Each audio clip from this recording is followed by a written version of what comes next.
자, 그 다음에 여기가 어딜까요? 여기 어딜까요?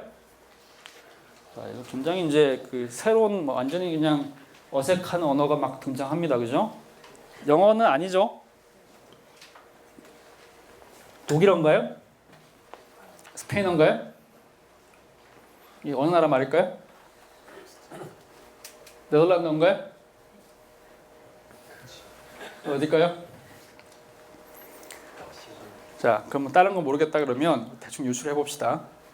이거는 뭘까요? 레포르마 투사그라고 있죠, 그죠? 이건 뭘까요? 아, 이거는 리폼드겠구나. 예상이 되시죠? 자, 앞에 있는 이게 뭘까요? 이게 마자르입니다. 마자르. 마자르가 어딘가요? 헝가리죠. 헝가리라는 나라를 우리가 영어로 이제 헝가리라고 얘기를 하는데, 헝가리가 자기네 사람들, 헝가리 있는 사람들이 자기네를 부를 때 뭐라 그러냐면 마자르라고 부릅니다. 그 한국이라는 나라를 이제 우리는 한국이라 부르지만 영어는 코리아죠, 그죠? 우리를 코리아라고 부르지는 않는단 말이죠. 그런 것처럼 자기네 나라를 부르는 표현이 있어요. 이게 마자르입니다.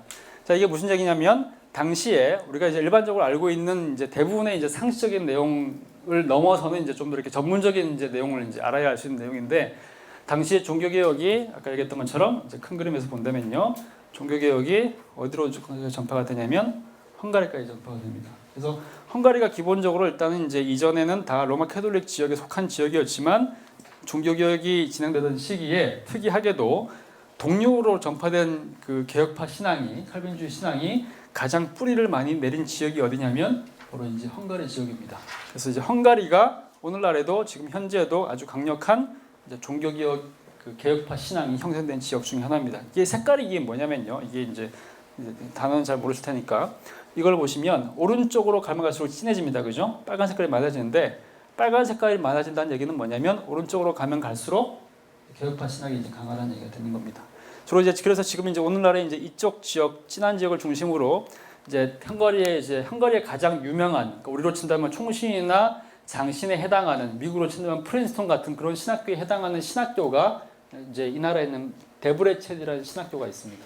데브레첸 개혁파 신학교라고 있는데, 여기서 이제 만들어낸 아주 중요한 헝가리의 신앙 고백서가 있어요. 개혁파 신앙 고백서.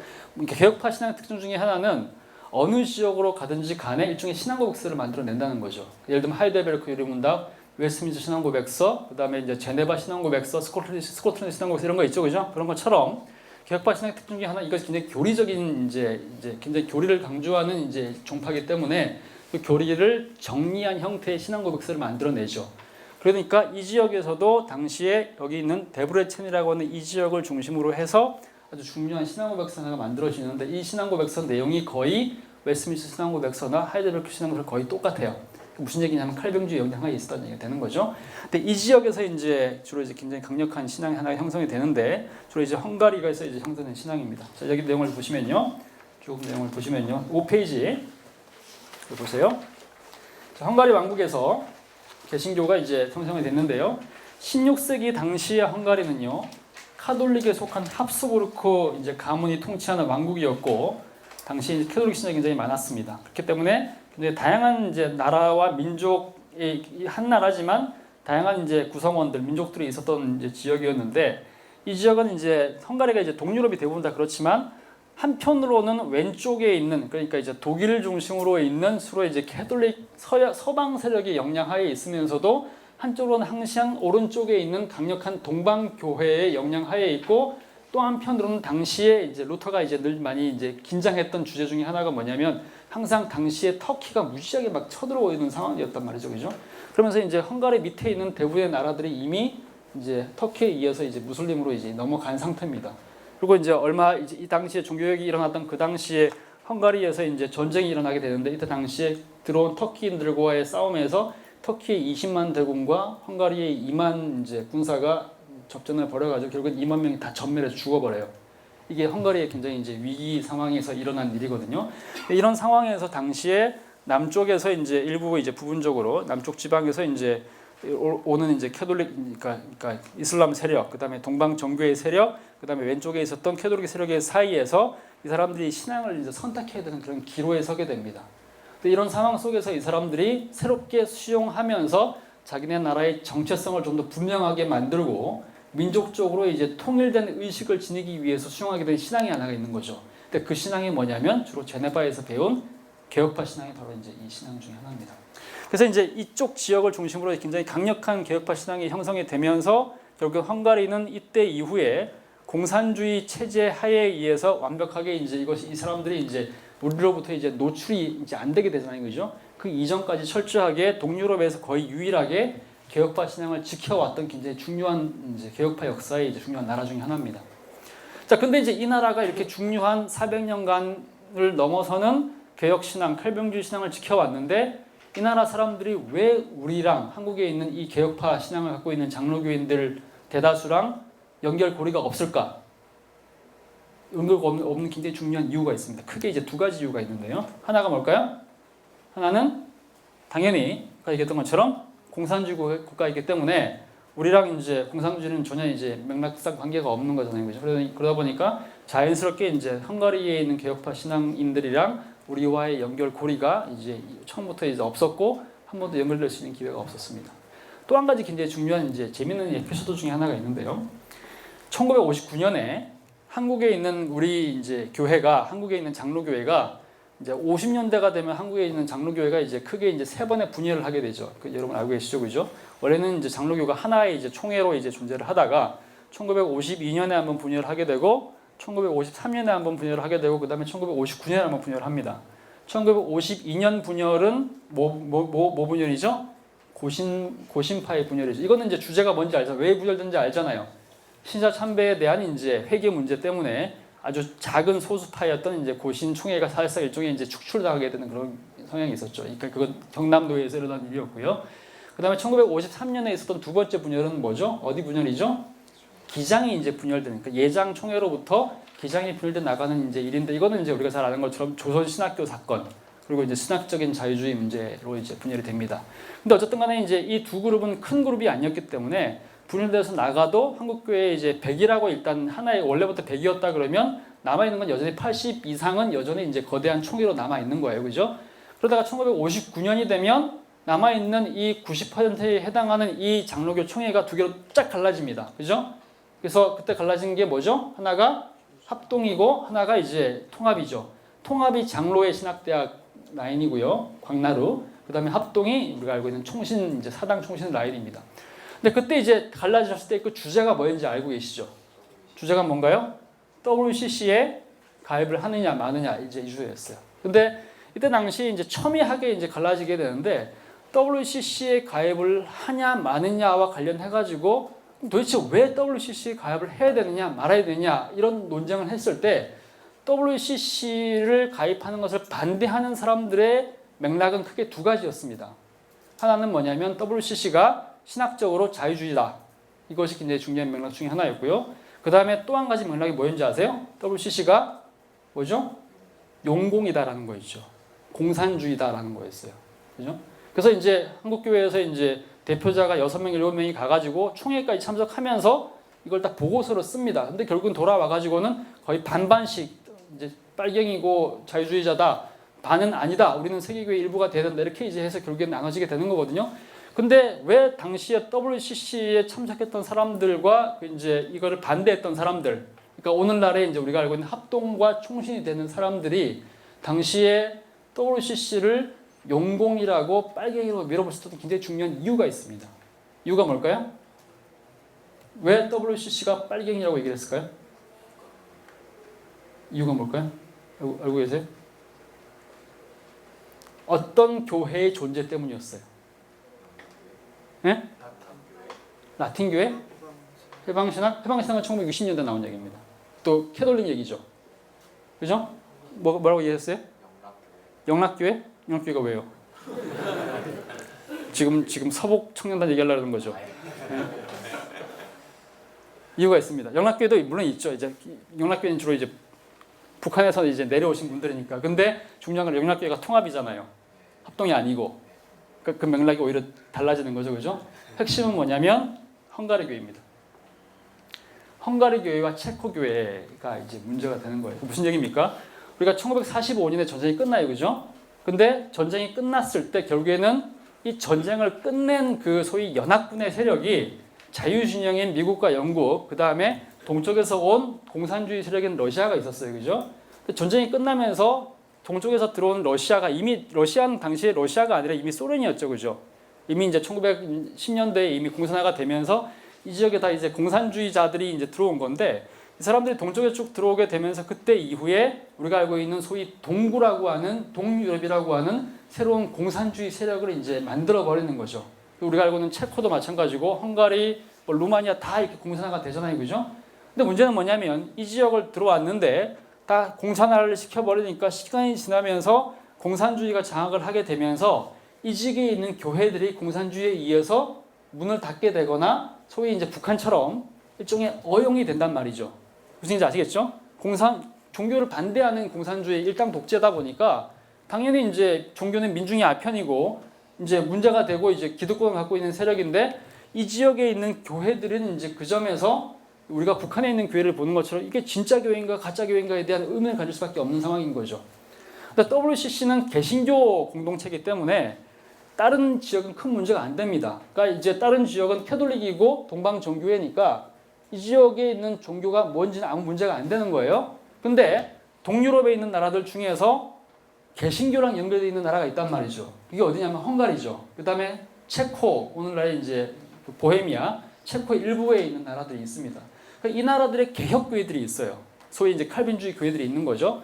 그럼 이 나라에 있는 교회들을 WCC에서는 이 교회가 비록 현재는 공산주의 세력 하에 있지만 그러면서 불구하고 여전히 교회가 존속을 하고 있고 이들의 교회가 전 세계에 있는 개신교 네트워크 안에 들어와야 된다고 생각을 한 거죠.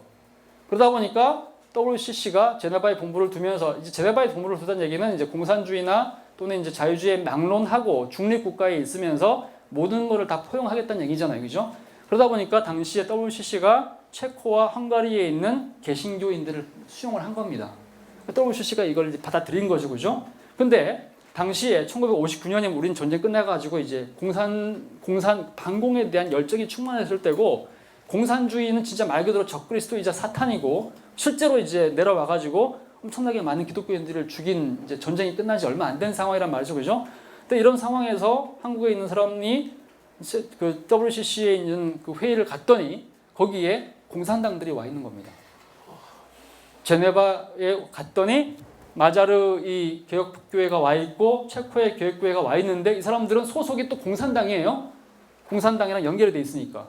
그러면 한국 사람들이 보기에는 당시에 보기에는 이건 신학적인 자유주의일 뿐만 아니라 새빨간 자유주의인 겁니다. 그냥 자유주의가 아니라 새빨간 자유주의인 거죠.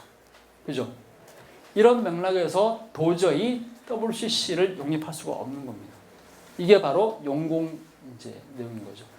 그때 당시에 이제 그런 상황 속에서 우리한테 이제 어마어마하게 이제 물어뜯겼던 교회가 바로 마자르 교회입니다. 헝가리 교회인 거죠. 근데 이제 생각해야 될 것 중에 하나는 뭐냐면요. 근데 이 당시 이제 체코나 이제 이 마자르 쪽에 있는 이 헝가리에 있는 이 공산주의라고 하는 것이 우리가 생각하는 북한에 있는 공산주의는 좀 많이 다릅니다. 그만큼 그렇게 이제 무조건 철저하게 이제 모든 종교를 다 박멸하는 그런 형태는 아니었고 좀 더 이렇게 상대적으로 좀 더 자유가 주어진 상황이고 또 신학적으로 이제 이미 400년 이상의 전통이 이제 이어지는 그런 상황이기 때문에 이 사람들은 나름대로 자기네 역사를 꾸준하게 정리를 하면서 신학적인 작업을 하면서 또 여전히 일종의 이제 목회자를 양성하는 그런 과정들을 계속해서 수행을 하고 있었죠. 물론 이제 우리가 중국에서 이제 삼자교회를 어떻게 보냐 이런 거에 가지고 이제 고민들을 하는 것처럼 물론 어느 정도는 이제 어용이기도 하고 정치로 연결되어 있는 그런 상황이긴 했지만 그럼에도 불구하고 어쨌든 간에 이제 헝가리에서 이제 이런 종류의 이제 교회가 이제 형성이 되면서 나름대로 이제 지난 300년 이상의 이제 신학적인 작업들을 하면서 우리가 이제 지난 100년 동안 만들어 오고 형성한 신학보다도 좀 더 철저하고 좀 더 전통이 있는 나름대로의 교역파 신앙을 헝가리와 체코에서는 이제 형성을 해왔던 것은 분명히 사실입니다. 그러다 보니까 이제 이 헝가리가 역사가 이제 우리랑은 좀 이렇게 동떨어지게 됐지만 그런 점에서 굉장히 이제 중요한 어떤 역사적 기여가 있는 거죠. 지금 보니까 이제 여전히 이제 우린 WCC랑 관련이 없는 이제 보수는 아닌데 이제 한국에서 보면 이제 WCC랑 관련돼 있는 교파들이 있죠. 장로교 내부에서 예를 들면 이제 이제 통합이라든지 기장 같은 경우는 WCC 굉장히 깊이 이제 연관성을 맺고 있잖아요, 그죠? 그러다 보니까 이제 지금 이제 데블레첸에 있는 이 장로교 역사적인 그 400년 이상 된 장로교 신학교하고 한국에 있는 통합 측에 있는 장신하고 이제 지금 현재 일종의 이제 협력 프로그램이 있습니다. 그래가지고 교환 학생 프로그램이 있어요. 그래서 학생들은 계속 왔다 갔다 하고 재작년인가부터 보니까 장로의 신학대학하고 이 데브레첸 신학교가 이제 협약을 맺어가지고 교수진이 왔다 갔다 하면서 이제 1년에 한 번씩 일종의 이제 한헝 뭔지 알죠? 헝한 예.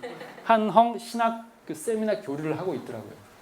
통합 측은 이제 1959년 그때부터 계속해서 한 거니까 이제 그리고 이제 1900 그러다가 이제 1900 이제 나중에 이제 그 1989년 이후에 개방되고 난 이후부터는 좀 더 열심히 이제 하게 된 거죠. 근데 합동이나 이제 합신 뭐 고시 이런 데는 여전히 이런 걸 안 하고 있습니다. 왜냐하면 이제 신학적으로도 이제 좀 문제가 있고 그다음에 이제 또 이게 정치적으로도 좀 문제가 있다고 판단하기 때문에 어쨌든 그런 종류의 이제 재밌는 맥락이 하나가 있는 거예요. 자 이제 잉글랜드 잠시만 이제 지도는 여기 안 나오는데 여기 보시면요. 자 스코틀랜드하고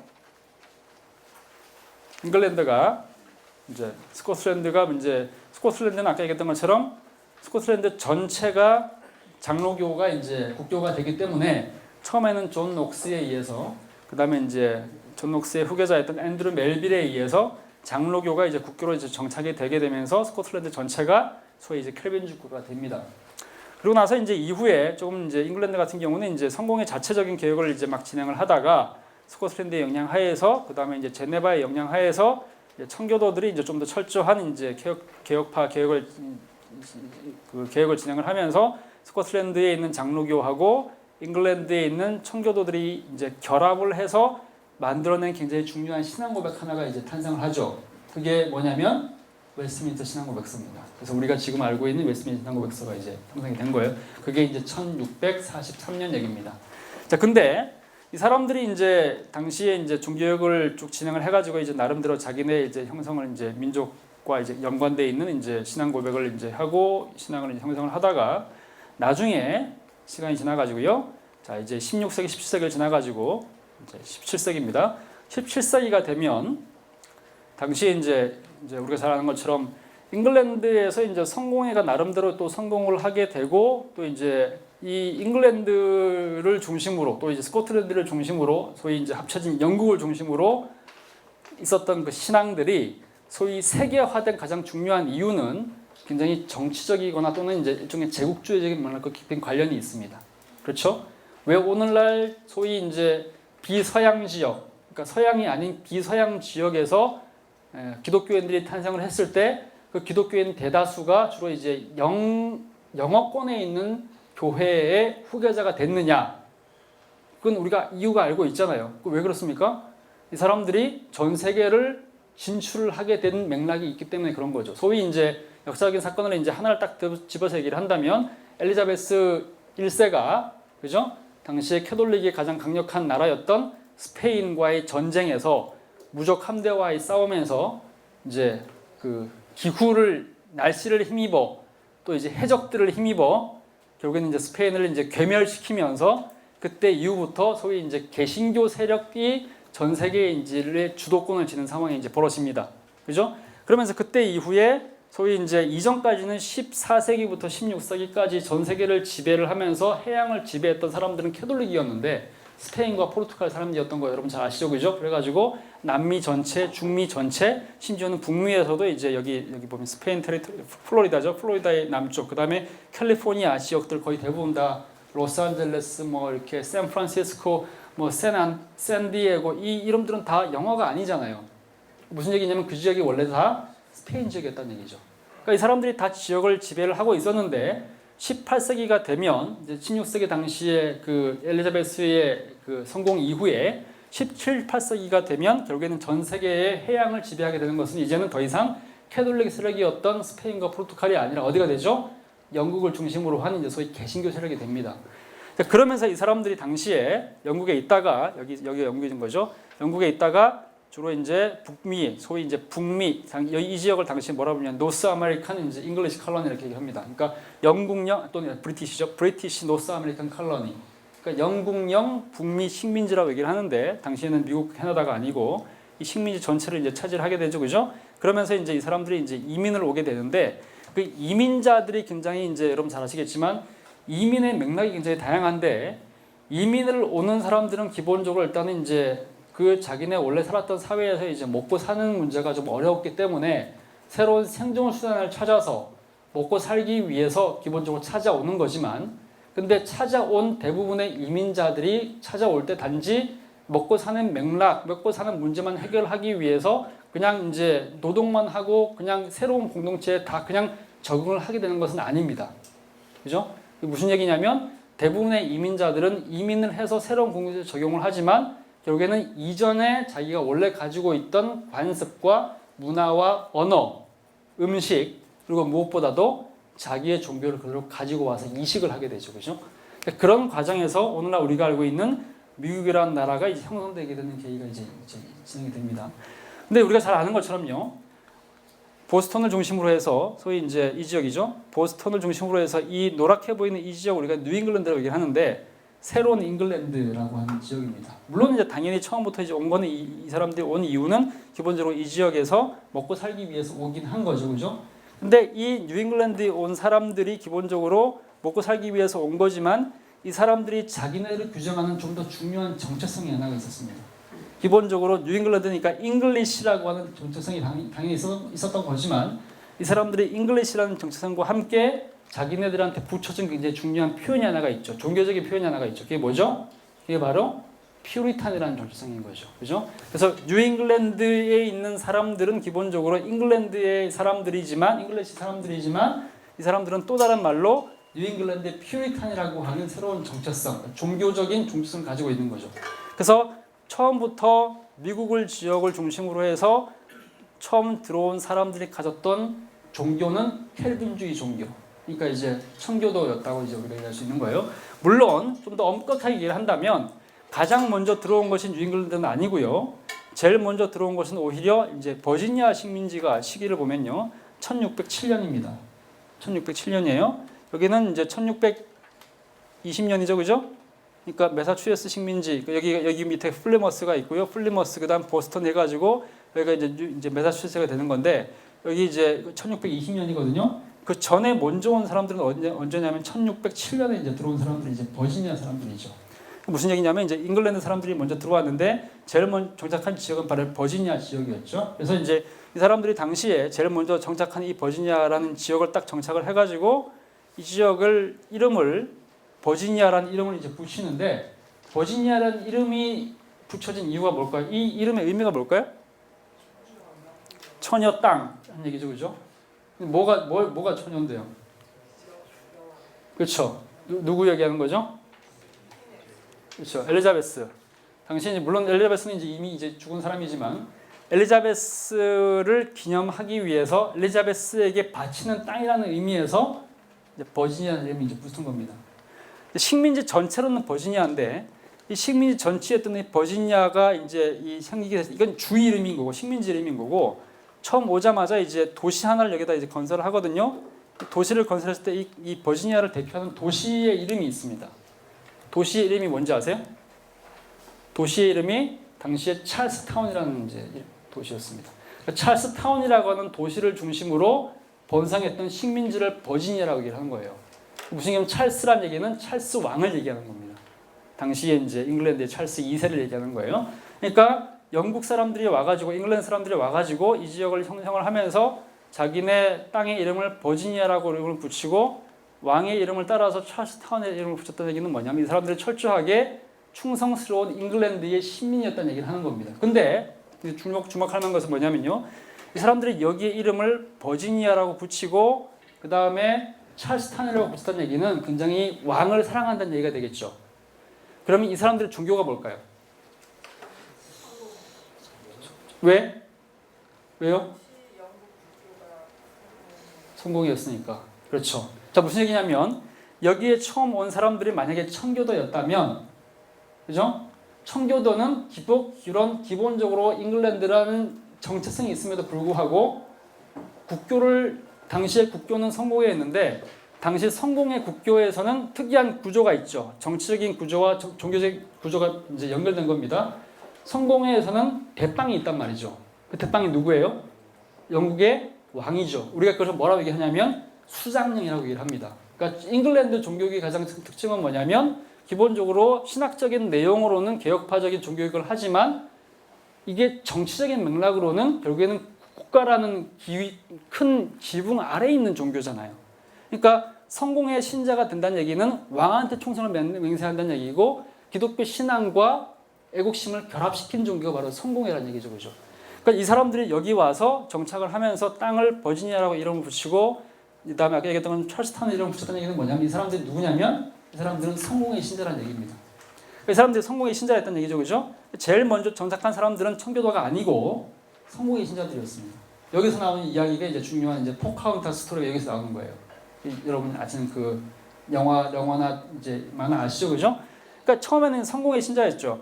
그러니까 성공의 신자가 제일 먼저 온 것이고요. 우리가 알고 있는 이제 일반적으로 청교도가 제일 먼저 왔다는 얘기는 사실은 신화입니다. 왜 그러느냐? 아까 얘기했던 것처럼 시간적으로 10년 정도 더 앞서 있기 때문에 제일 먼저 온 사람들은 바로 이제 성공의 신자들이에요. 근데 시간이 지나가지고 당시 이제 이 사람들이 와가지고 정착을 했다는 얘기를 이제 잉글랜드에 있는 사람들이 들은 거죠. 아, 갔는데 땅이 꽤 살만하다고 하더라. 날씨가 따뜻하고 그 다음에 먹고 사는 문제가 큰 문제가 없고 땅이 비옥해가지고 농사 짓고 하는데 큰 문제가 없다고 얘기를 하더라. 이 얘기를 들으니까 당시에 잉글랜드에 있는 사람들 중에서 이민을 가고자 하는 열망을 가장 크게 가졌던 다른 종류의 한 그룹이 있었어요. 그 사람들이 누구냐면 소위 청교도들이죠. 왜 그러느냐? 잉글랜드의 국교가 성공회다 보니까 모든 주도권을 성공회들이 가지고 있고 모든 힘과 모든 권력과 그다음에 모든 이익들을 다 이 사람들이 가지고 있는 거죠. 신앙적으로도 자기가 자유로울 수 없고 일단은 최고의 시민이 될 수 없는 데다가 그 다음에 정치 사회적으로도 문화적으로 경제적으로도 핍박을 받는 사람들이다 보니까 실제로 잉글랜드 같은 경우는요. 우리가 알고 있는 잉글랜드의 가장 유명한 학교가 옥스퍼드 캠브리지죠. 그죠? 옥스퍼드 캠브리지는 19세기까지도 성공의 신자가 아니면 입학이 금지됐었습니다. 그만큼 철저하게 성공의 중심적인 나라였단 말이죠. 그죠? 그러다 보니까 여기 있는 사람들이 정치 사회적으로 종교적으로 문화적으로 차라리 잉글랜드에 살 바에야 새로운 식민지로 가서 자기네 신앙도 자유롭게 형성을 하고 먹고 사는 문제도 해결하고 덜 차별받는 삶을 살고 싶다고 생각을 한 거죠. 그죠?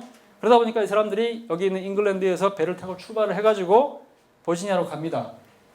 원래 가려고 했던 곳은 딴 데가 아니라 버지니아죠. 왜냐하면 이 사람들 영국 사람들이 있는 거니까 가야지 안전하고 행정적으로도 이제 도움을 받을 수 있단 말이죠. 근데 우리가 알고 있는 것처럼 역시나 여기서 문제가 뭐냐면 날씨가 또 문제입니다. 무적 함대 상황에서도 날씨가 문제였던 것처럼 그건 굉장히 좋은 상황이었던 거죠. 여기서도 문제가 되면서 배가 남쪽으로 가지 않고 어디로 가냐면 북쪽으로 가는 겁니다. 그래가지고 이제 이게 당시에 이제 바람이 이제 남쪽에서 이제 이렇게 불면서 이 사람들이 여기로 가려고 하다가 방향이 바뀌면서 여기로 떨어진 거죠. 그죠? 그래서 떨어진 곳이 우리가 알고 있는 소위 플리머스, 원래는 이름이 없었던 거죠. 또 가서 봤는데 떨어졌는데 11월이었어요. 너무너무 이제 이 동네는 지금 어마어마하게 추운 동네거든요. 지금 이게 이상 날씨이긴 한데 제가 이제 보스턴에 있다가 에든버러 갔으니까 보스턴에서를 제가 처음 딱 이제 그 유학을 딱 갔을 때 학교를 딱 찾아가자마자 이제 저한테 그 학교 행정관이 웰컴 한 다음에 제일 처음 한 말이 뭔지 아세요? 춥다. 그렇죠. 그런 얘기였는데 뭐라냐면 너 쇼블 샀니라고 물어봤어요. 쇼블이 뭐예요? 쇼블. 삽. 저는 쇼블이 뭔지 몰랐어요. 다들 몰랐거든요. What 하고 이제 가면서 친구한테 물어봤더니 이 삽이라는 거예요. 왜 삽을 사라고 하는 거예요? 눈 치우라고. 매 겨울마다 눈이 40cm, 50cm 옵니다. 1m씩 와요. 그러니까 아침마다 일어나서 하는 게 뭐냐면 눈을 퍼냅니다. 왜 퍼내냐면 차 없이는 못 살잖아요. 미국에서는. 그러니까 차가 운행이 되려면 무조건 눈을 파내야 되는 거예요. 그만큼 추운 지역이고 보스턴은 어제도 제가 이제 거기 있는 고등 코넬에 있는 그 후배가 이제 사진 올린 거 봤는데 지금도 눈이 와가지고 이만큼 쌓여 있더라고요. 맨날 이렇게 눈 오는 이제 거기 가실 건데 어떡하죠? 이 추운 동네란 말이죠, 그죠?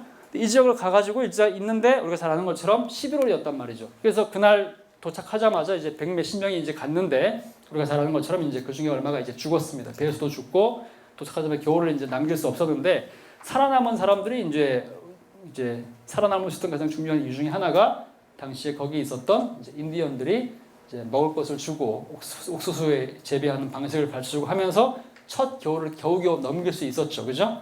그래서 생긴 절기가 뭐예요? 추수감사절. 이게 우리 절기가 된 거예요. 갑자기. 그게 맥락인 거예요. 근데 그 사람들은 처음 갔었던 사람들이 이제 청교도의 1그룹이었고 그 사람들은 소위 분립합니다. 청교도 내부에서도 좀 더 극단적인 분립파들. 그러고 나서 이제 제2진이 이제 이 사람들의 얘기를 듣고 이진이 와가지고 이제 정상 항로를 찾아가지고 와서 이제 세운 그 지역이 보스턴을 중심으로 하는 이제 소위 이제 매사추세츠 땅을 이제 정보를 하게 되는 거죠. 근데 어쨌든 이 사람들은 워낙에 신앙이 좋은 사람들이었기 때문에 오자마자 이 지역을 청교도 공동체로 만듭니다. 그러니까 이제 아까 얘기했던 것처럼 그렇게 어려운 상황에서 자기가 원하지 않은 상황에서 버지니아가 아니라 북쪽으로 가가지고 이 땅에서 정착을 하게 됐는데도 그 지역을 플리머스라고 얘기를 하고 나중에는 여기 보면 이 로드 아일랜드가 있거든요. 로드 아일랜드의 주도가 이름이 프라비던스입니다. 주도 이름이. 프라비던스는 무슨 뜻이에요?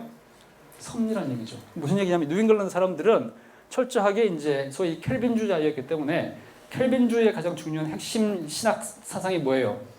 하나님의 선택과 예정이죠.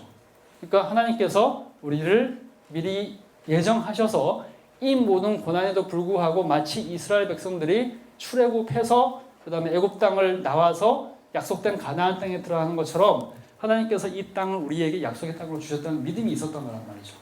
그러니까 이 사람들이 여기서 이제 여기에서 청교도 공동체를 만들면서 만들기 원했던 가장 중요한 이제 그 신학 사상 중에 하나가 시티 오너 힐이라는 단어 들어보셨죠? 언덕 위의 집. 모든 하나님의 섭리로 우리가 이 땅에 왔으니까 잉글랜드 땅에서는 우리가 이루지 못했던 가장 철저하게 개혁된 교회를 이루는 공동체를 우리가 이 지역에 만들겠다.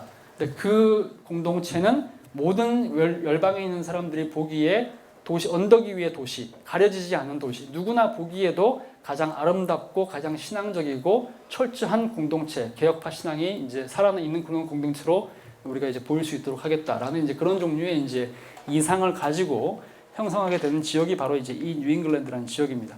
자, 그렇게 해서 여기에 이제 소위 뉴잉글랜드 청교도들이 형성되게 되면서 이 사람들이 이제 뉴잉글랜드 청교도가 이제 소위 최초의 미국, 그러니까 북미 지역의 소위 이제 칼빈주의자들이죠. 근데 이 사람들이 청교도들이라는 사실이 굉장히 중요한데요. 청교도는 기본적으로 일단은 이제 성공의 내부에서 좀 더 철저한 개혁파 신앙 고백을 하기를 원했던 사람들을 일컫는 표현인데 청교도의 주류는 대체로 교회 정치적으로는 어떤 라인에 있는 사람들이라고 하면 주로 장로교 계열에 있는 사람들이라기보다는요. 주로 이제 소위 회중교회 라인에 속한 사람들입니다. 그러니까 왜 그러느냐? 장로교는 잉글랜드에서는 주류가 아니고 북쪽에 있는 스코틀랜드에서 주류였죠. 국교였기 때문에. 남쪽에 있는 소위 청교도들은 주로 어떤 신학적인 라인을 갖고 있었냐면 당시에 성공회가 교회 정치적으로 주교제를 채택하고 있었기 때문에 주교제는 로마 캐톨릭 교회의 잔재라고 판단한 거거든요. 그러니까 로마 캐톨릭 교회의 잔재인 이 주교제에 철저하게 반대하고 철저하게 모든 교회가 평등한 구조를 꿈꿨던 사람들이기 때문에 이 사람들이 가졌던 교회 정치 체제는 장로교제도가 아니라 뭐였냐면 회중교회였습니다. 그러다 보니까 당시 뉴잉글랜드 청교도들은 기본적으로 어떤 사람들이었냐면 이제 청교도이면서 동시에 그러니까 구원론적으로는 켈빈주의자들 청교도인데 그다음에 교회론적으로는 회중교회주의자들 장로교회보다도 좀 더 철저하게 민주적인 정치를 추진하는 모든 교회에 철저한 자율성이 있고 교회 위에는 교회가 다른 조직이 없는 그러니까 우리로 친다면 장로교로 친다면 노회나 총회 조직을 거부하는 독립된 교회를 강조하는 구조 이것이 바로 이제 뉴잉글랜드의 회중교회입니다. 이것이 첫 번째로 가장 강력한 이제 소위 이제 미국의 우리가 알고 있는 그 미국이라는 지역에 이제 켈빈주의 진영이 라인이 되는 거고요. 자, 그 다음에 시간이 지나가지고요. 이게 1920년대 그 다음에 이제 30년대 쭉 연결되죠, 그죠? 1900년대 초반에 먼저 버지니아에 왔고요. 그 다음에 매사추세츠를 중심으로 1920년대에 청교도가 형성이 되고 난 이후에 그 다음에 새롭게 오는 이 지역들 뉴욕과 여기 뉴저지와 펜실베니아라고 하는 이 지역을 우리가 뭐라 하냐면 소위 이제 대서양 중부주라고 얘기를 합니다. 대서양 중부 식민지. 이 지역의 언제 형성이 되냐면 1930년대에 형성이 돼요. 그러니까 10년 정도 된 거죠, 그죠? 이 지역을 중심으로 들어오게 된 사람들이 누구냐면요. 잉글랜드에서도 보면요. 이제 이 지도를 보면 여기 보면요. 당시에 아까 때 잉글랜드 사람 청교도는 주로 잉글리시입니다. 주로 잉글리시 퓨리탄이라고 얘기했기 때문에 스코티시 퓨리탄이라는 표현은 거의 없어요. 왜냐하면 스코틀랜드에는 장로교가 이미 있었기 때문에 퓨리탄들은 주로 잉글랜드 내부의 사람들입니다. 잉글리시 퓨리탄이라고 얘기하는 거예요. 근데 잉글리시 퓨리탄들이 아까 이제 뉴잉글랜드로 갔고 그 다음에 스코틀랜드에 있는 사람들 중에도 종교적으로는 큰 문제가 없었단 말이죠. 이 사람들은 다 거의 대부분 다 이제 장로교들이었으니까. 근데 먹고 사는 문제가 조금 힘들어진 사람들이 있었겠죠. 그래서 1차적으로 스코틀랜드에 있는 사람들이 이 지역에서 이제 스코틀랜드 굉장히 이제 살기 힘들거든요. 아까 이제 저는 이제 보스턴에 있었는데 그다음에 이제 에든버러 간 거예요. 보스턴만큼이나 이제 끔찍한 곳이 이제 이 에든버러입니다. 지금이 3월이죠, 그죠? 스코틀랜드 에든버러는 이제 위도가 58도 정도가 됩니다. 우리가 바로 위에가 38도죠, 그죠? 우리가 지금 30도 정도거든요. 58도란 얘기는 뭐냐면 여기가 우리로 친다면 시베리아 라인이라는 얘기입니다. 근데 날씨는 그렇게 춥지는 않습니다. 왜냐하면 이제 여기에 이제 난류가 흐르기 때문에 이 지역으로 난류가 흐르기 때문에 그렇게 춥지는 않아요. 그러니까 날씨가 그렇게 춥지는 않기 때문에 이제 뭐 예를 들면 이제 그 여름에 한 겨울에 아무리 추워도 마이너스로 잘 안 내려갑니다. 꽤 따뜻해요. 근데 문제는 뭐냐? 여기에는 빛이 없습니다. 그래서 10월부터 4월까지 해가 아침에 9시에 떠서 4시 반에 다 집니다. 나머지 시간들 뭘 해야 되느냐? 오직 잠을 자야 돼요. 그리고 불을 켜놓고 공부를 열심히 하면 됩니다. 그래서 신학자와 철학자들이 끊임없이 나오는 이유가 바로 거기 있어요. 자, 이게 스코틀랜드란 말이죠. 이 지역에 있는 사람들인데, 그러니까 해가 없다는 얘기는 뭐냐면 가난하다는 얘기가 되는 거죠. 오늘날 같은 경우는 전기가 발달하고 과학이 발달한 시대에는 해가 없는 게 큰 문제가 안 됩니다. 왜냐하면 돌릴 수 있으니까. 근데 농업 시대에는 해가 없다는 얘기는 뭐냐면 먹을 게 없다는 얘기가 되는 거죠.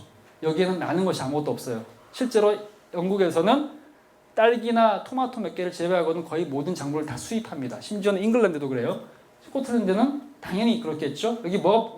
여기 나는 건 뭐냐? 밀과 기리와 그 다음에 감자. 이게 이제 스코틀랜드의 모든 것입니다. 그러다 보니까 여기는 사람들이 살기가 힘들어지겠죠. 종교가 아무리 좋고 장로교라고 해도 그럴 수밖에 없어요. 장로교가 왜 우울하고 맨날 검은 거 입느냐? 이 동네 출신이라서 그런 거예요.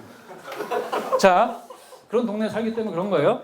자, 근데 이 사람들이 처음에는 이제 바로 이민을 걸러 간 건 아니고 처음에는 아일랜드로 갑니다. 그래서 아일랜드로 가가지고 아일랜드 북쪽 지역을 중심으로 해서 이제 여기 신앙을 형성을 하면서 첫 번째 이민자들이 스코틀랜드 이민자들이 이민을 가면서 아일랜드 북쪽에 살면서 이 지역에서 이제 소위 스콧 아일리시라고 하는 새로운 일종의 이제 인종을 만듭니다. 무슨 얘기냐면 스코틀랜드 개 아일랜드인이라는 얘기가 되는 거죠. 오늘날 영국 같은 경우에 이제 아일랜드가 전체가 다 아일랜드 땅이 아니잖아요. 그죠? 북쪽은 아일랜드 땅이 아니죠. 지금 현재 북아일랜드죠. 그죠? 여기는 종교적으로 뭐예요? 개신교거든요. 이유가 뭐냐면 당시에 스코틀랜드 사람들이랑 잉글랜드 북부에 있는 사람들이 때로 이주를 하면서 이 지역이 개신교화됐기 때문에 나중에 아일랜드가 독립을 했을 때 독립된 아일랜드에 합류하기를 거부한 사람들이 남아있는 땅이 북아일랜드 땅인 거죠. 그러다 보니까 이제 그 전쟁이 끊임없이 이제 일어난 이유가 바로 그거예요. 처음에는 이제 아일랜드에서 이주를 해서 살다가 이 사람들이 아일랜드도 역시나 비슷하거든요. 아일랜드 되게 우울하잖아요. 여러분 다 알죠, 그죠? 그래서 결국에는 어떻게 됐느냐? 이 지역에 있던 사람들이 처음으로 그 다음에 이어서 이민을 갑니다. 그래서 어디로 이민을 가냐면 당시에 버지니아에 이미 잉글랜드 사람들이 와 있어요. 그 다음에 북쪽에는 잉글랜드의 출신의 이민자들이 와서 청교도 신앙을 형성하고 있죠. 거의 국교 형태로 이제 운영을 하고 있기 때문에 새롭게 오는 스코틀랜드 계통의 사람들, 스코티시 아일리시들은 자기네들이 갈 땅이 그 중간 땅이라고 생각을 한 겁니다. 그래가지고 이 사람들이 어디로 왔냐면 이 지역에 있는 중심으로 와서 뉴욕과 뉴저지와 펜실베니아 지역에 자기네 공동체를 만들기 시작하는 거죠. 이것이 바로 미국에서 소위 장로교가 형성된 바로 기원입니다. 바로 이 얘기가 있는 거예요. 원래는 여기가 이제 뉴욕인데 원래는 여기가 뉴욕이 아니었어요. 지금은 뉴욕이죠, 그죠? 뉴욕이란 얘기는 이게 요크죠, 요크. 요크는 이제 이것이 영국에 있는 그 요크를 얘기하는 거거든요. 원래는 여기가 어디 땅이었냐면 이름이 뭐였냐면 원래는 뉴 암스테르담이었습니다. 무슨 얘기죠? 원래 이거 어디 식민지였던 얘기인가요? 네덜란드 식민지였던 얘기입니다. 근데 네덜란드 식민지였는데 여기서 이제 잉글랜드 사람들이 이제 영국계 사람들이 북쪽으로 남쪽으로 다 들어오니까 네덜란드 사람들이 여기서 이제 밀린 겁니다. 밀려나니까 여기가 더 이상 있는 것이 힘들어졌죠. 근데 이미 초기에 이 장로교인들이 들어오기 이전에 이 지역이 뉴 암스테르담이었기 때문에 이 지역을 중심으로 이미 네덜란드 개혁파 사람들이 이미 들어와 있었어요. 그래서 네덜란드 개혁파가 여기서 형성되면서 뉴저지에 세워진 유명한 신학교 중에 하나가 뉴 브론슈윅 신학교라는 신학교가 있습니다. 그 신학교가 왜 유명한지 아세요? 왜 유명한지 아세요? 우리랑 깊은 관련이 있어요. 에펜젤러일까요? 한국에 처음 들어온 장로교 선교사가 누구죠? 언더우드죠. 언더우드가 장로교 선교사지만 소속이 어디였냐면 여기 뉴브런즈윅 신학교 출신이고 네덜란드 장로교회 소속이었습니다. 네덜란드 개혁교회 출신이었어요. 네덜란드 교육교회 소속이었는데 한국에 선교를 하겠다고 얘기를 하니까 네덜란드 교육교회는 한국에서 선교를 한 적이 한 번도 없거든요. 그 다음에 재정도 없고 그럴 만한 이제 의지도 없죠. 그래서 같은 뉴욕에 있는 그 옆에 있는 신학적으로 같은 교파의 사무실을 찾아간 거예요. 거기가 어디냐면 미국 북장로교 선교사 사무실을 찾아간 겁니다. 그래서 북장로교 소속 선교사가 한국에 들어왔죠. 근데 출신은 어디라고요? 네덜란드 교육파 소속입니다. 이런 식으로 한국과 연결이 돼요. 이건 다음 주에. 어쨌든 암스테르담이었는데 이것이 이제 나중에 땅을 팔아버리죠. 땅을 영국에다 팔아버리고 그러면서 이제 이 뉴욕이라는 이 암스테르담이라는 도시를 팔면서 당시 바꾼 지역이 어디냐면 남미에 보면 혹시 수리남이라는 나라를 여러분 아시나요? 수리남이라는 나라가 있어요. 거의 알기가 어려운 나라인데 그런 나라가 있습니다. 어쨌든 간에 이제 브라질 위에서 이제 해안에 있는 나라인데 그 수리남이 원래는 영국 식민지였습니다. 근데 그 지역을 이제 큰 땅이죠. 어마어마하게 큰 땅이죠. 근데 거의 이제 그렇게 활용하지 않는 땅이고 그 주변이 다 스페인과 이제 포르투갈 식민지다 보니까 영국이 거기 있으면 되게 힘든 거죠. 그러니까 차라리 그 거대한 땅을 줄 테니까 여기 있는 도시를 그냥 우리한테 줄라 이렇게 요구를 한 겁니다. 그래가지고 당시에 뉴암스테르담과 수리남을 바꿉니다. 그래서 네덜란드가 밑으로 내려가고 영국이 이 지역을 차지하게 되는 거죠. 그러다 보니까 이 지역을 중심으로 해서 영국계 이민자들이 와서 정착할 수 있는 길이 열리죠. 그래서 이제 이 지역을 중심으로 해서 소위 이제 장로교인들이 들어오게 되면서 개혁파가 이미 있었고요, 네덜란드. 장로교인들이 와서 이 지역을 중심으로 해서 주요한 신학교들을 세우는데 예를 들면 이제 미국 장로교의 대표적인 신학교를 우리가 크게 예를 들면 이제 프린스턴 신학교 아시죠? 프린스턴 신학교가 어떤 주에 있는지 아세요? 프린스턴이라는 지역에 있는데 뉴저지에 있습니다. 그 다음에 이건 구학파라고 하는 신학교의 대표고요. 신학파라고 나중에 부흥운동이 일어났을 때 부흥운동을 지지하는 그룹을 신학파라고 얘기를 합니다. 그 신학파로에서 그 아까 얘기했던 그 프린스턴에 대응하기 위해서 만들어진 유명한 신학교가 하나가 있어요. 그게 어디냐면 뉴욕에서 유니온 신학교를 만들죠. 들어보셨죠, 그죠? 그 유니온 신학교 어디에 있냐면 뉴욕에 있습니다. 그 다음에 나중에 프린스턴 신학교가 신학적으로 이제 논쟁이 생기면서 1929년에 새로운 신학교 하나가 이제 떨어져 나가게 되죠. 그죠? 보수적인 신학교. 그 신학교 이름이 뭐죠? 웨스트민스터 신학교입니다. 그 신학교가 어디에 있냐면 펜실베니아의 필라델피아에 있어요. 그러면 보세요. 왜 이 주요한 신학교들이 끊임없이 세워지고 분열이 되는데 왜 다 여기 안 생기고 여기 안 생기고 여기 안 생기고 여기 생기겠냐? 이유가 있어요. 왜 여기 생길까요? 신학교에 올 사람들이 있는데 생기는 거니까. 맞죠? 신학교를 아무 데도 없는 제주도 이런 데 막 세우면 되나요? 지금은 비행기 타고 갈 수 있겠지만 옛날에 비행기가 가기도 힘들었던 그런 때라고 한다면 제주도 이런 데 세우면 되나요? 안 되죠. 자기네 신자들이 와서 공부할 수 있는 거기다 세울 거 아닙니까? 이게 무슨 얘기냐면 이 지역이 장로교 구역이었다는 얘기가 되는 겁니다. 그러니까 이제 이 지역을 중심으로 해서 소위 이제 장로교인들이 형성이 되게 되고 그러니까 뉴욕과 펜실베니아와 뉴저지가 서로 장로교 테리토리가 되는 거죠. 그리고 나서 이제 시간이 지난 이후에 여기 아펠리시아 산맥이 있죠, 그죠? 처음에는 이제 잉글랜드 사람들과 스코틀 사람들이 다 이 지역에서 이제 번성을 하다가 시간이 지나면서 남쪽으로 내려갑니다. 그래가지고 노스캐롤라이나, 사우스캐롤라이나, 조지아 이런 남부를 중심으로 나중에 이제 또 식민지가 개척이 되게 되면서 나중에 장로교인들이 남하를 합니다. 남하, 버지니아를 통과하면서 그러면서 나중에 남과 북이 장로교가 갈라지게 되죠. 미국에서. 뭐 때문에 갈라지게 되죠? 남북전쟁과 노예제 문제 때문에 갈라지게 됐는데 학교를 이제 어디다 세우냐면 그러니까 북쪽의 프린스턴과 이제 아까 얘기했던 유니온에 해당할 만큼 강력한 남부의 신학교들이 생깁니다. 그 신학교가 어디 생기냐면 버지니아에 생기는 유니온 신학교라는 신학교가 하나 있고요. 나중에 이제 노스캐롤라이나의 컬럼비아 신학교라는 신학교가 생기죠. 무슨 얘기냐면 결국 장로교인들이 여기서 시작을 했다가 남쪽으로 내려가면서 이 지역을 중심으로 번성을 하게 됐다는 얘기가 되는 거죠. 이것이 이제 기본적으로 이제 미국 소위 이제 장로교의 이제 굉장히 중요한 그 흐름이 있는 거고요. 그 다음에 이제 세 번째 그룹이 뭐냐면 이제 소위 이제 잉글랜드 침례교 계통의 사람들입니다. 자, 이게 무슨 얘기냐면요. 이제 그 아까 얘기했던 것처럼 그 잉글랜드에서는 성공회가 국교인데 국교다 보니까 성공회가 아닌 사람들은 소위 비국교라고 얘기를 하죠. 그러니까 청교도는 국교가 아니라 뭐예요? 비국교도입니다. 감리교는 국교회 아니에요?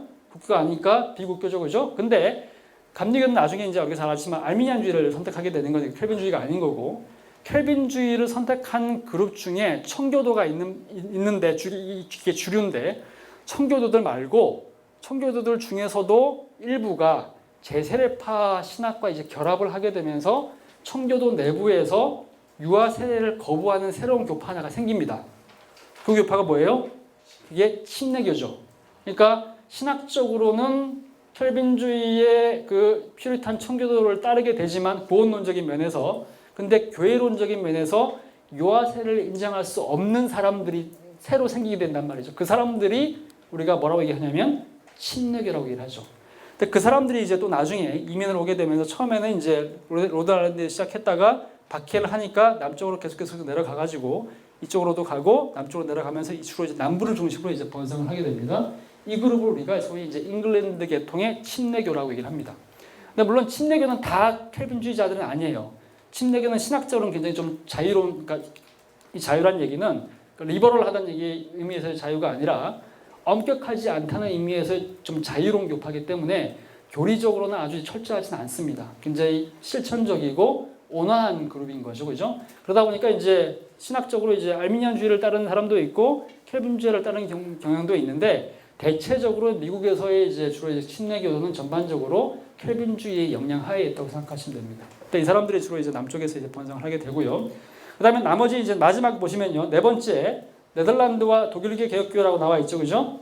이 사람들은 누구냐면 아까 얘기했던 것처럼 부분적으로 이제 아까 장로교인들이 들어오기 이전에 뉴욕을 중심으로, 뉴 암스테르담을 중심으로 이미 들어와서 번성하고 있던 개혁파 신자들, 네덜란드 계통 사람들, 그 사람들 켈빈주의자들이죠, 그죠?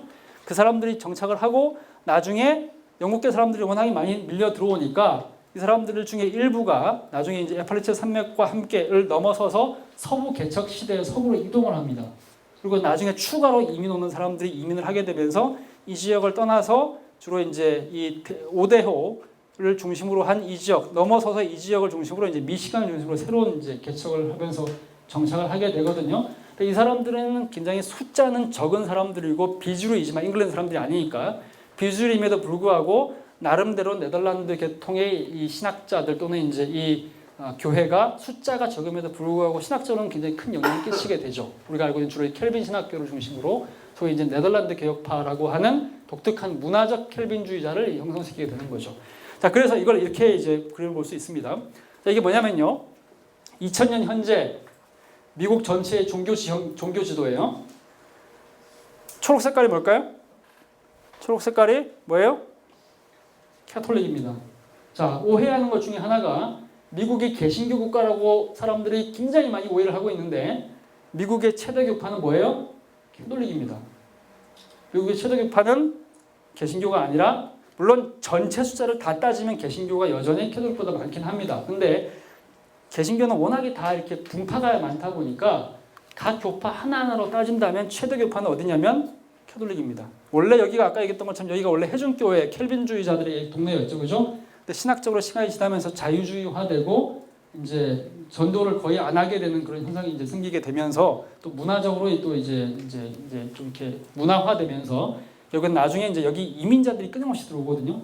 어마어마하게 많은 이민자들. 처음에는 이제 독일 계통의 캐톨릭, 폴란드 계통의 이제 그다음에 아일랜드 계통의 이민자들, 그다음에 이제 나중에 이태리 계통의 이민자들. 그래서 이제 우리가 영화에서 보면 19세기 초반에는 아일랜드 계통의 갱들이 뉴욕에서 막 설치다가 19세기 후반 20세기로 넘어가게 되면 새로운 갱들이 이제 지배를 하게 되죠. 어떤 갱들입니까? 이태리 계통의 갱들이죠.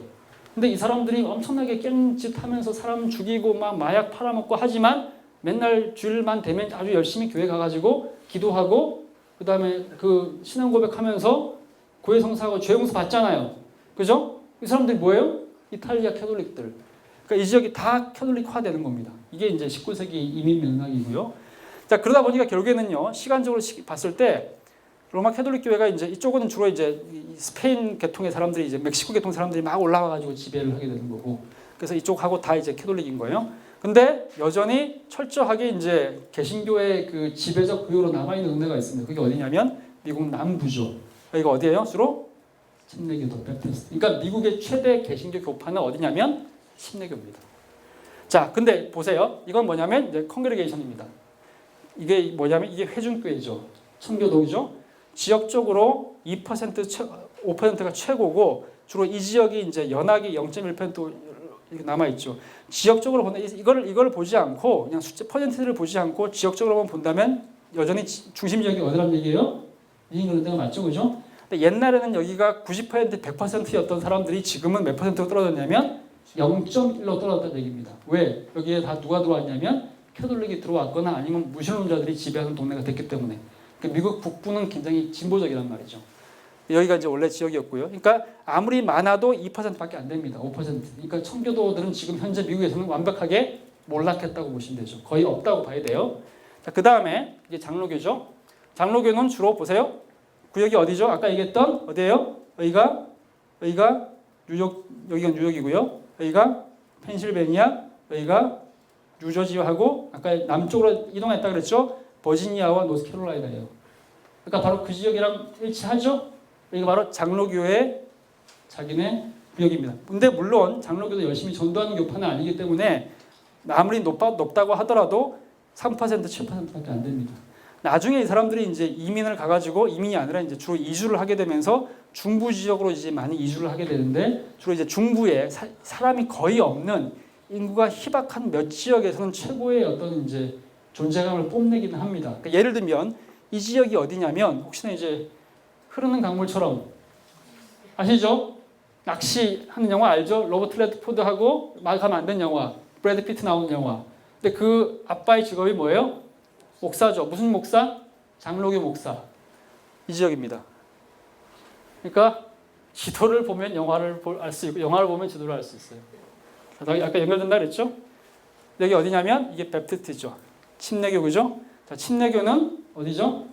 이 지역입니다. 남부 지역입니다. 퍼센티지가 어마어마하죠? 50%, 최소 50%, 심지어 50% 넘는데도 넘수록 많죠.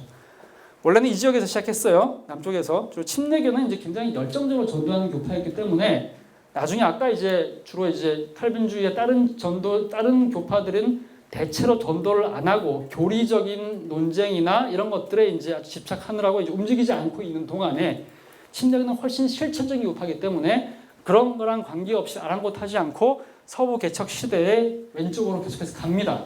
서부 개척 시대에. 그러면서 아무도 가지 않는 땅을 가가지고 여기서 교회를 개척하는 거죠. 그래서 생긴 교파가 주로 이제 남쪽을 중심으로 형성된 침례교도들. 그리고 지금은 이제 옛날에는 이 지역이 중심이었는데 지금은 중심이 어디냐면 바로 텍사스와 북쪽에 있는 루이지애나 지역입니다. 소위 트럼프의 철저한 지지자들이 있는 동네. 예, 베프티스트라고 할 수 있고요. 자, 그 다음에 여기 보세요. 이게 리폼드입니다. 리폼드는 아까 얘기했던 것처럼 원래는 어디에 쓰겠다 그랬나요? 리폼드는 미국에서 많을 수가 없어요. 왜 그러냐면 리폼드는 인종적으로 주류가 아니기 때문에 이 사람들 어느 계통 사람들인데요? 네덜란드나 부분적으로 독일 계통 사람들이죠. 시작은 어디에서 했느냐? 여기 시작했어요. 여기 약간 좀 색깔이 있죠, 그죠? 이렇게 있어요. 근데 이 사람들이 나중에 시간이 지나면서 이제 이주를 합니다. 중부로. 그러면서 여기 보면 약간 좀 진합니다, 그죠? 여기가 어딘지 아세요? 예? 칼라만주? 예. 그것도 맞아요.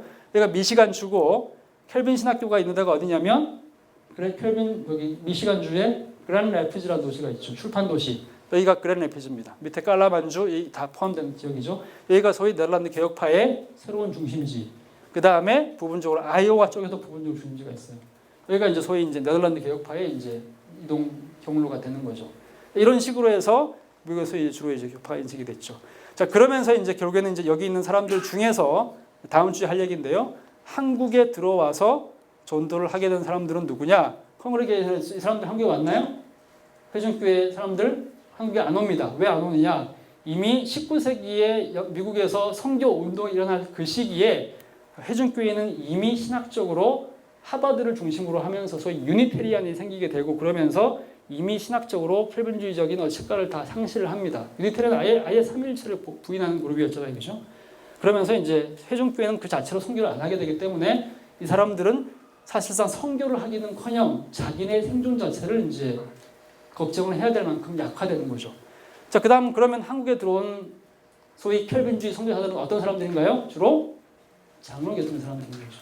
이 사람들이 주로 이제 아까 주로 남쪽과 북쪽에서 오는데요. 주로 이제 뉴저지 계통에서 많이 오고요. 나중에 이제 맥코믹 신학교라고 들어보셨나요? 맥코믹 신학교가 시카고에 있습니다. 이 사람들은 주로 어디냐면 주로 이 동네 출신들입니다. 제일 친한 한국에 온 가장 대표적인 장로교 선교사는 다 이 동네 출신들이에요. 여기서 많이 오고요. 남쪽에서 남부에서 온 남부 장로교인들도 있죠. 이 사람들은 주로 이 동네 출신들입니다. 그러니까 역시나 이 색깔대로 오는 겁니다. 그죠? 그러면서 이 사람들이 한국에 들어와서 한국의 소위 켈빈주의 신학과 신앙을 전파를 하게 되는데 교회를 세우는데 그렇기 때문에 주로 부교파는 장로교일 수밖에 없는 거죠. 자, 그러면 침례교도는 이렇게 많은데 어마어마하게 25%, 50%, 심지어는 90%, 100% 거의 이런 데는 막 거의 막 90, 100% 막 되거든요. 침례교가 너무너무 많잖아요. 근데 한국에는 왜 침례교가 이렇게 없을까요? 이 숫자로만 본다면 한국의 켈빈주자들은 주로 침례교도가 되는 게 사실상 제일 옳아 보이고 제일 가망성이 높아 보이죠. 근데 왜 켈빈주자들인데 베프티스트 한국에 별로 없을까요? 별로 없잖아요. 대전 말고는 별로 없잖아요. 그 다음에 서울에 있는 몇 큰 교회들 제외하고 한 거죠. 이유가 뭘까요? 뭐라고요? 이유가 뭐예요? 이유가 뭐냐면요. 아무 관심이 한국에 관심이 없어서 그래요. 한마디로 한국에 관심이 없었기 때문에 그렇습니다. 그러니까 한국에 침례교 선교사들이 들어오는 것은 1950년대 이후, 그러니까 전쟁 이후에 들어옵니다. 그러니까 침례교도가 이제 그러면 동아시아에 전혀 관심 그건 아닙니다. 중국에서 가장 강력한 세력은 침례교였어요. 침례교도가 중국은 가지만 한국에는 안 옵니다. 한국에 관심이 없었기 때문에요. 그렇기 때문에 사실상 전 세계에서 가장 강력한 개신교 교파인 침례교가 한국에 들어왔다면 우리 지역이 좀 달라질 수 있었겠죠. 그런데 한국에 들어오지를 않죠. 이게 이유가 있는 거죠. 이 사람들은 들어왔나요? 개혁파가 들어왔나요? 안 들어오죠. 언더우드는 이제 공부는 했지만 인종적으로 더치가 아니라 잉글리시고 그 다음에 이제 동네도 이제 장로교로 이제 소속이 돼서 들어왔기 때문에 공식적으로는 더치가 아닙니다. 그래서 이제 결국엔 한국에서 번성하게 된 켈빈주의는 결정적으로 다 뭐가 됐다고요? 장로교일 수밖에 없는 그런 상황이 이제 전개가 된 거죠. 기본적으로 여기까지고요. 이건 이제 남아공 얘기고 여기가 이제 아프리카 얘기인데 하나만 마칠게요. 이제 여기까지가 이제 북미 얘기를 했고요. 그다음에 세계 기독교 얘기하는 거니까 그러면 이제 전 세계적으로 봤을 때 장로교를 비롯한 소위 이제 켈빈주의 신앙이 형성된 그러면 다른 지역 유럽과 북미를 제외하고 소위 비서양 지역에서 켈빈주의자가 주류를 점하는 그런 나라는 그러면 한국 외에는 없느냐? 한국은 독특하다 그랬잖아요, 그죠? 한국 외에는 없느냐? 있습니다. 있어요. 이게 어디냐면 어디에 여기가 어디예요? 여기가 남아프리카 공화국입니다. 그럼 남아공은 그러면 왜 여기가 소위 켈빈주의의 주류가 됐을까요? 이유가 있죠. 이 사람들이 열심히 선교해서 이렇게 된 걸까요? 그건 아닙니다. 아까 얘기했던 것처럼 미국이란 나라가 소위 아까 얘기했던 소위 부분적으로 이민을 통해서 소위 종교성이 형성이 됐던 것처럼 여기도 이제 켈빈주의자가 주류가 된 것은 이제 선교를 통해서 된 것이 아니라 뭐였냐면 네덜란드 사람들이 이 지역에 이주를 하게 되면서 생긴 결과죠. 그래서 주로 이제 남쪽을 통해서 먼저 이제 형성이 됐는데 이 사람들을 우리가 네덜란드 계통의 사람들, 네덜란드 개혁파, 더치 리폼더라고 얘기를 하는데 이 사람들이 이제 직업이 대체로 이제 뭐였냐면 농부였어요. 정말 말 그대로 이제 아무것도 없는 땅을 개척하는 사막의 땅 개척하는 농부였던 거죠. 그 농부에 해당하는 네덜란드어가 뭐냐면 보호입니다. 그래서 보호인이라고 얘기하죠. 근데 보호인이 들어와서 여기서 정착을 했는데 나중에 영국이 여기를 이제 침략하죠. 그러면서 보호인들을 중심으로 한 소위 이제 네덜란드 계통의 사람들하고 그 다음에 영국계 사람들이 전쟁을 하면서 이 보호 전쟁에서 누가 이깁니까? 영국계가 이기게 되는 거죠, 그죠? 그러면서 이제 이 사람들이 패배를 하게 되고 영국 사람들한테 더 압박을 받게 되면서 원래부터가 인종차별적인 사람들이었어요. 왜냐하면 살아남기 위해서 여기서 이제 마치 이제 미국에서 인디언들을 막 대학살하는 것처럼 이 사람들도 살아남기 위해서 흑인들과 전쟁을 하면서 흑인들과 철저하게 자기를 구별합니다. 더군다나 이제 한편으로는 이제 신학적으로 또 이제 뭐 물론 이제 예정론이라고 하는 것이 반드시 그렇게 연결된 것은 아닌데 예정론이라고 해서 선택에 대한 사상이 있죠. 구원을 누가 받을 것인가를 하나님께서 선택하신다는 사상이 있는데 이거를 잘못 연결시키면 이것을 단지 구원론적으로 뿐만 아니라 문화적으로 인종적으로 확장시킬 수 있습니다. 그러니까 한 사람을 하나님께서 선택을 하신다 그러면 하나님께서 한 민족과 한 인종도 하나님의 대의를 위해 선택할 수 있다고 판단하는 거죠. 이렇게 연결되거든요. 근데 이 사람들은 그 신학을 결국에는 형성을 한 사람들이죠. 그러다 보니까 여기 있는 흑인들을 다 결국에는 이제 마치 가나안 땅에서 사람들을 진멸하는 것처럼 이스라엘 백성들이 진멸하는 것이 허용되는 것처럼 자기네들이 이 땅에 있는 흑인들을 다 지배하고 결국에는 다 없애도 그것이 큰 문제가 안 된다고 믿게 된 거죠. 근데 이런 사람들이 이제 나중에 영국과 전쟁을 하게 되면서 패배를 하게 되니까 항상 패배하는 사람들은 상처, 고통 이런 것들이 더 이제 심해지고 결국에는 고립주의 이런 것들이 강해지다 보니까 이것이 결국에는 살아남기 위한 또 하나의 수단으로 인종차별주의를 좀 더 강화하게 되는 계기가 됩니다. 그러니까 신학적인 면과 정치적인 면과 인종적인 면이 다 결합을 하게 되는 거죠. 그러면서 여기서 생긴 유명한 유명한 정치적인 그 행위가 소위 뭐죠? 아파르트헤이트라고 하는 어마어마한 정치고 그 아파르트헤이트를 결국에는 네덜란드 개혁교회에 있는 사람들이 다 신학적으로 정당하게 되는 거죠. 이게 이제 네덜란드에서 일어난 소위 이제 남아프리카에 일어난 굉장히 이제 어마어마한 이제 신학적인 결과. 어떤 면에서는 켈빈주의가 가장 오용된 형태라고 얘기할 수 있는 그런 동네라고 할 수 있겠죠. 자, 마지막으로 이겁니다. 자, 그러면 이제 아프리카에는 그러면 여기밖에 없느냐? 그렇지는 않습니다. 여기 보면요. 제가 뭐라 써냐면 가나와 나이지리아, 케냐라고 얘기를 했어요. 여기 어디냐면요. 여기가 이제 이게 아프리카 지도인데요. 아프리카는 세세하게는 다룰 수 있겠지만 크게 분류한다면 사하라 사막을 중심으로 북쪽은 무슬림이고요. 남쪽은 크리스천 기독교입니다. 여기가 거의 90% 이상이 무슬림이겠죠. 그죠? 여기는 사하라 여기를 중심으로 해서 이 정도로 친다면 이 정도가 한 60-70% 가까이가 기본적으로 이제 크리스천 기독교인이라고 할 수 있어요. 그 중간에서는 이제 왔다 갔다 하는 거죠. 근데 그래서 이제 주로 테러가 어디에서 일어나냐면 중간지대입니다. 이 큰 나라가 어디냐면 나이지리아. 그 다음에 여기 있는 이 큰 나라가 어디냐면 여기가 어딜까요? 케냐입니다. 주로 무슬림과 기독교인들이 충돌을 하면서 대부분 테러가 일어난다는 얘기들 많이 들었죠. 그죠? 주로 어디냐면 거기가 케냐와 나이지리아죠. 왜냐하면 기독교인과 무슬림들이 거의 절반씩 공존한 나라이기 때문에. 근데 이 지역에 있는 나라들 중에서 장로교가 우위에 있는, 칼빈주의가 우위에 있는 딱 세 나라가 있어요. 그게 어디냐면 나이지리아, 그 다음에 여기 있는 가나, 여기 있는 케냐입니다. 이 세 나라입니다. 그럼 왜 여기에는 그러면 이제 소위 켈빈주의들이 우위에 있느냐? 그럼 여기도 그러면 이민자들이 많이 가가지고 생겼느냐? 그럴까요? 그렇지는 않습니다. 그러니까 이민자들이 가서 켈빈주의가 우위가 된 나라는 아프리카에서는 남아공이 유일한 거고 여기 있는 세 나라는 왜 켈빈주의가 우위가 됐냐면 우리랑 비슷하죠. 선교를 통해서 이루어진 소위 이제 켈빈주의의 그 이제 우위권을 갖게 있는 그 이유가 뭐냐? 여기하고 여기하고 여기가 주로 이제 영국 식민지였죠. 영국 식민지에서 수많은 이제 선교 단체들이 성공회 단체들 또 침례교 단체들 뭐 장로교 단체들 선교를 많이 하는데 이게 지역별 분할을 하거든요. 왜 그러냐면 이제 안 그러면 막 싸우고 막 그러니까 특정 지역은 특정 교파가 선교할 수 있도록 이제 일종의 협정을 냈습니다. 그런데 그런 과정에서 주로 스코틀랜드 계통의 장로교 선교사들이 있겠죠, 그죠? 리빙스턴 알고 계시죠? 데비 모파 이런 사람들 다 장로교인들이거든요. 주로 그런 사람들을 중심으로 해서 주로 스코틀랜드 계통의 장로교들을 선교했던 특정 구역이 있습니다. 거기가 어디냐면 가나와 나이지리아와 케냐죠.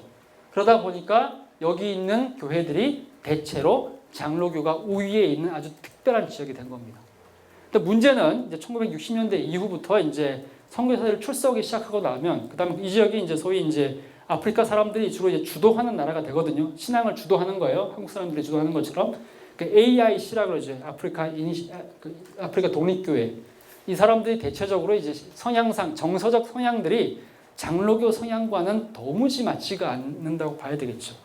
그러니까 예를 들면 장로교에서는 이제 조용히 침묵하고 입을 절대적으로 다물고 예배를 드리면서 악기를 사용하지 않고 시편 찬송만 불러야 되는 그런 전통인데 그렇잖아요? 이 사람들은 아무것도 없는 상태에서 노래를 부르는 순간 천국의 환호성이 이제 퍼지는 그런 사람들이 된단 말이죠. 그죠? 그러니까 이런 사람들이 장로교 신앙에 적응을 하겠냐는 거죠. 그러니까 어떻게 되느냐? 장로교의 신학적인 요소들을 수용을 하면서 예배와 문화와 이 모든 제도는 아프리카식으로 혼합하는 현상이 생기게 되죠. 그러니까 가나의 장로교, 케냐의 장로교, 이 동네의 이 나이지리아의 장로교는 우리가 아는 그 장로교가 아니게 되는 거죠. 칼빈주의를 얘기하고 하나님의 예정을 얘기하고 입 다물라 조용히 해라 하나님의 은혜를 지켜보라고 얘기를 하면서도 춤을 추고 노래를 부르는 사람들. 이게 이제 아프리카의 장로교인들이 되는 겁니다. 자, 이런 식으로 해서 소위 이제 칼빈주의가 전 세계적으로 이제 전파가 되는데 전반적으로 이제 큰 그림에서 봤을 때는 이제 신학적으로 어마어마한 영향을 미치면서 전 세계가 되긴 하지만 그럼에도 불구하고 숫자의 면에서 또는 질적인 면에서는 칼빈주의 영향은 크지는 않습니다. 왜냐하면 이제 주류는 아닌 거예요. 왜냐하면 전 세계적으로 봤을 때 미국도 마찬가지고 뭐 유럽도 마찬가지고 그다음에 비석으로 봤을 때도 사실 장로교나 켈빈주의가 주류인 나라는 거의 없단 말이죠. 한국 같은 독특한 나라를 제외하고는. 그런 점에서는 주류는 아닙니다. 그럼에도 불구하고 어쨌든 간에 이제 이런 종류의 신학적인 요소들과 함께 소위 학문적인 요소에서는 켈빈주의가 갖고 있는 이제 압도적인 어떤 신학적인 틀과 그다음에 아주 체계적인 구조가 있기 때문에 그런 점에서는 이제 압도적인 흐름들이 있다고 얘기할 수 있겠죠. 자, 어쨌든 오늘 여기까지 하고요. 다음 주에는 이제 한국의 장로교가 전파된 상황들, 칼빈주의가 전파된 상황들을 살펴보면서 좀 더 이렇게 디테일하게 우리의 상황과 함께 연결해서 살펴보도록 하겠습니다. 자, 여기까지 오늘 하도록 하겠습니다. 감사합니다.